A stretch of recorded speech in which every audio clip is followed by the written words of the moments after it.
Chandrababu inner ring road కేసును మూసివేయడాన్ని సవాల్ చేస్తూ మాజీ ఎమ్మెల్యే ఆళ్ల రామకృష్ణారెడ్డి దాఖలు చేసిన పిటిషన్పై ఏసీబీ కోర్టు విచారణ జరిపింది. ఆళ్ల రామకృష్ణారెడ్డి తరపున అడ్వకేట్ జడ శ్రవణ్ వాదనలు వినిపించారు. ఈ నెల 31న తీర్పు వెలువరించనుంది న్యాయస్థానం.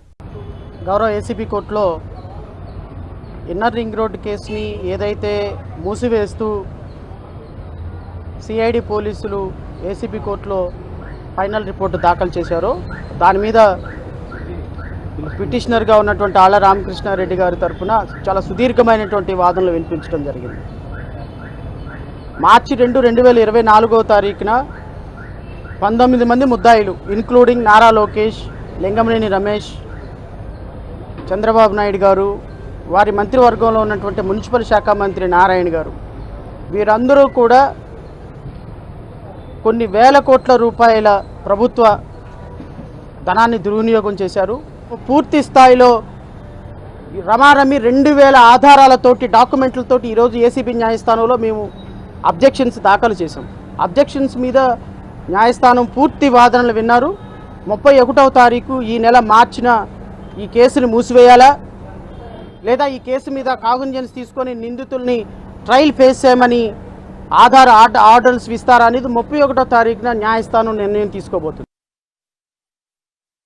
ఇన్నర్ రింగ్ రోడ్డు కేసుకు సంబంధించి ఈ రోజున గౌరవ ఏసీబీ న్యాయస్థానం ముందు మా వాదనలు పూర్తిగా వినిపించడం జరిగింది.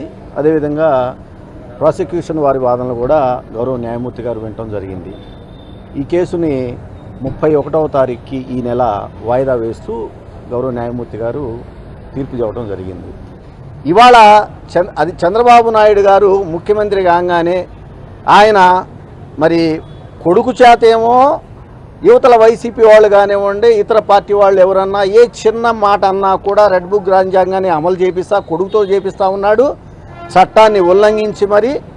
అదేవిధంగా చంద్రబాబు నాయుడు గారు మాత్రం తెర వెనక ఉండి పోలీసు ఉన్నతాధికారుల మీద ఒత్తిళ్లు తీసుకొని వచ్చి తన మీద ఉన్నటువంటి కేసుల్ని ఈ విధంగా మిస్టేక్ ఆఫ్ ఫ్యాక్ట్ కింద మూసేయించుకోవడానికి ప్రయత్నాలు చేస్తూ ఉన్నాడు అని అంటే తండ్రి కొడుకులు, అయ్యా కొడుకులు ఇద్దరూ కూడా పెదబాల శిక్షణ లాగా రెడ్ బుక్ రాజ్యాంగాన్ని వాళ్ళ కుటుంబానికి పరిచయం చేసుకొని ఇవాళ దాన్ని ప్రజల మీద న్యాయాన్ని, చట్టాన్ని, ధర్మాన్ని తుంగలో దొక్కడానికి వాడుతూ ఉన్నారని చెప్పి నేను ఖచ్చితంగా చెప్పగలుగుతాను.